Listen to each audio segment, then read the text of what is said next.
Hello बच्चों, good morning. आज आपको मैं एमओटी के पास्टुलेट्स दे दिए थे और पास्टुलेट्स आप लोगों ने पढ़ा भी, बहुत सारा एमओटी के बारे में जानते होंगे। सबसे बड़ी प्रॉब्लम जो आती है मॉलिक्यूलर ऑर्बिटल थ्योरी को हम भरते कैसे हैं, उसमें इलेक्ट्रॉन की फिलिंग कैसे करते हैं। बेटा आपने आपबाउ पढ़ा होगा, आपने बहुत सारी थ्योरीज पढ़ी है। आपबाउच में भी इलेक्ट्रॉन फिलिंग की गई है, लेकिन मॉलिक्यूलर ऑर्बिटल जो थ्योरी है ये बेटा केवल 20 इलेक्ट्रॉन्स के लिए एप्लीकेबल है। पहली चीज़ ये समझ लो मोटा मोटा कि जो मॉलिक्यूलर ऑर्बिटल थ्योरी है वो केवल 20 इलेक्ट्रॉन्स के लिए एप्लीकेबल है।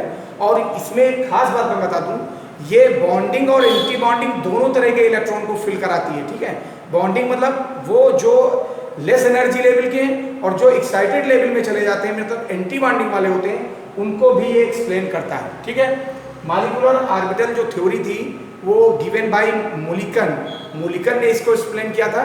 और मुलिकन ने ये भी इसकी हेल्प से किसी भी मॉलिक्यूल्स का बॉन्ड ऑर्डर भी निकाल लेता है। जैसे तुमसे मैं कह दूं कि नाइट्रोजन और नाइट्रोजन के बीच में ट्रिपल बॉन्ड होता है। क्यों नाइट्रोजन के बीच में ट्रिपल बॉन्ड होता है?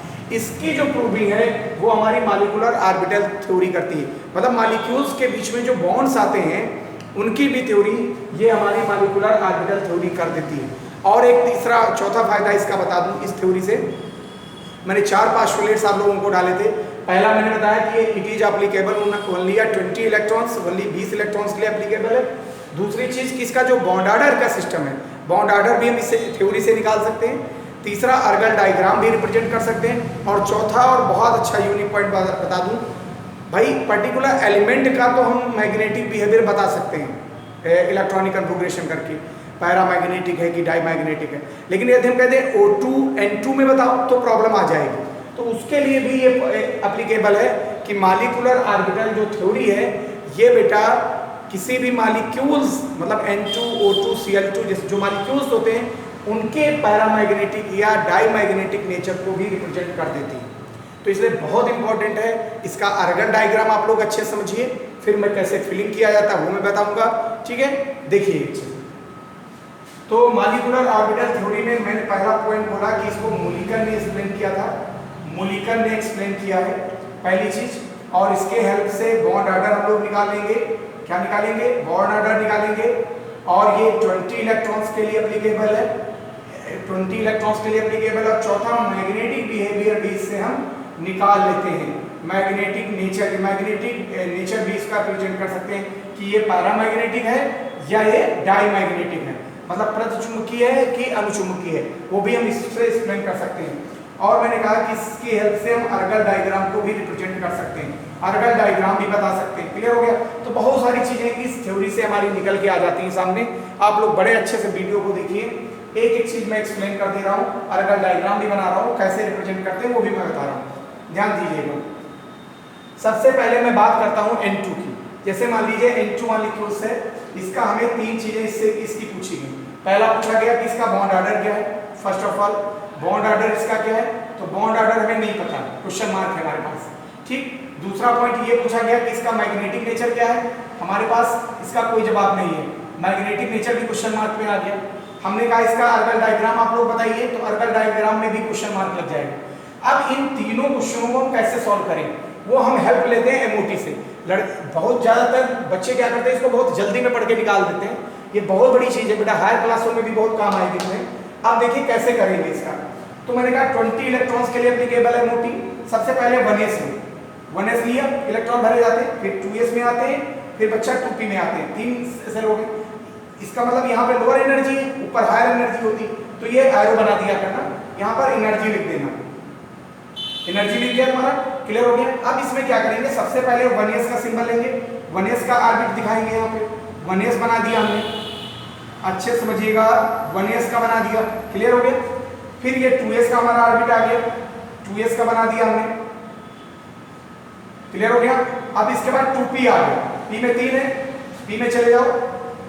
तो बेटा एक चीज बता दूं, 2p में आ गए, ये 3 हो जाएगा और ये सिंगल हो गया, और इसको आपस में कंबाइन कर लो। बहुत अच्छे समझा दे रहा हूं, देखो अच्छे से। दिस इज द अर्गल diagram of molecular orbital theory. ये 1s के लिए, ये 2s के लिए, 2p के लिए। अब एक ऑर्बिट में मैक्सिमम 2 इलेक्ट्रॉन, 2 4 6 8 10 12 14 16 18 20। देखा, 20 इलेक्ट्रॉन के लिए एप्लीकेबल होता है, इनसे कोई मतलब नहीं होता। ठीक, इनसे कोई मतलब नहीं होता। तो इसको हम बोलते हैं सिग्मा 1s, ठीक, इसको बोलते हैं sigma star 1s, sigma 2s, sigma star 2s। Clear हो गया? Pi two p s, pi two p y, और ये हो गया सिग्मा टू पी जेड। ये बेटा एक बार याद कर लोगे। इसके यदि ये बॉन्डिंग का है तो ये ऊपर वाला स्टार वाला एंटी बॉन्डिंग का, ध्यान रखिएगा। ये बॉन्डिंग तो antibonding. Pi two p x, pi two p y, अब क्या होता है? ये पी एक्स होता है, पी वाई होता है, ये पी जेड होता है। तो बेटा ये टू पी का जा रहा है तो टू पी एक्स हमने लिख दिया, टू पी वाई लिख दिया, टू पी जेड लिख दिया। क्लियर हो गया? और हाँ, ये दोनों नीचे वाले पाई होते हैं, ऊपर सिंगल वाला सिग्मा होता है। ये चीज ध्यान रखिएगा। अब ये यदि ऊपर जाएंगे तो ये क्या हो जाएगा? यहाँ देखिए, पाई स्टार हो जाएगा टू पी एक्स, ये क्या होगा? Pi star two p y, और ये हो जाएगा sigma star two p z. Clear हो गया? अब ये हमारा अर्गन डायग्राम बनके तैयार हो गया। अब हमें N2 के बारे में सारी चीजें बतानी है। तो N2 में हमने देखा कि नाइट्रोजन प्लस नाइट्रोजन मिलके N2 बनाता है, मतलब एक में 7 इलेक्ट्रॉन, दूसरे में भी 7 इलेक्ट्रॉन, टोटल मिला के कितने इलेक्ट्रॉन फिल करना है? 14 इलेक्ट्रॉन। 14 इलेक्ट्रॉन हमें फिल कर देने हैं इसके अंदर। तो 14 इलेक्ट्रॉन की फिलिंग करो। 2 इसमें आए, समझते रहिएगा, 2 इसमें आए, 4 हो गए, ये इसमें 2 आए, 6 हो गए, इसमें आए 2, 8 हो गए, फिर 9, 10, 11, एक एक इसमें जाएगा। पता ही होगा 1 1 1 according to Hund's law, first year में पढ़ा होगा। अब कितने हो गए? 2 4 6 8 2 10 11, ये देखो 12, ये 13 और ये 14। देखो कितना अच्छा है, कहीं पे भी अनपेयर्ड इलेक्ट्रॉन नहीं दिखा। यदि इनमें अनपेयर्ड इलेक्ट्रॉन दिख जाता, ऊपर तो गए नहीं यहाँ तक, तो सारे पेयर्ड हैं, तो मैग्नेटिक नेचर तुरंत लिख दो। यदि सारे पेयर्ड होंगे तो मैग्नेटिक नेचर हमेशा क्या होगा? बता चुका हूं, यदि ऑर्बिट में सारे पेयर्ड होंगे तो हमेशा डाईमैग्नेटिक होगा। क्या होगा? डाईमैग्नेटिक। डाईमैग्नेटिक को हिंदी में कहते हैं प्रतिचुंबकीय। क्या कहेंगे? प्रतिचुंबकीय। डाईमैग्नेटिक नेचर हो गया। तो तुम्हारी 2 चीजें निकल आई, एक तो अर्गन डायग्राम निकल आया, मैग्नेटिक वेवलेंथ निकल आया। अब होता है बॉन्ड ऑर्डर। मैग्नेटिक नेचर पता ही है, चुंबकीय गुण, इसका चुंबकीय गुण हमने निकाल दिया। अब ये यदि मैं कहूं कि इसका बॉन्ड ऑर्डर निकालो, तो बॉन्ड ऑर्डर बहुत ध्यान से समझिएगा। बॉन्ड ऑर्डर देखो कैसे निकालते हैं। बॉन्ड ऑर्डर के लिए फार्मूला होता है Nb माइनस Na/2। Nb क्या होता है? Nb मतलब होता है number of bonding electrons. Nb equal to होता है number of bonding electrons, number of bonding electrons, number of bonding electrons हो गया, और Na क्या हो गया? Number of antibonding electrons, antibonding, number of antibonding electrons हो गया।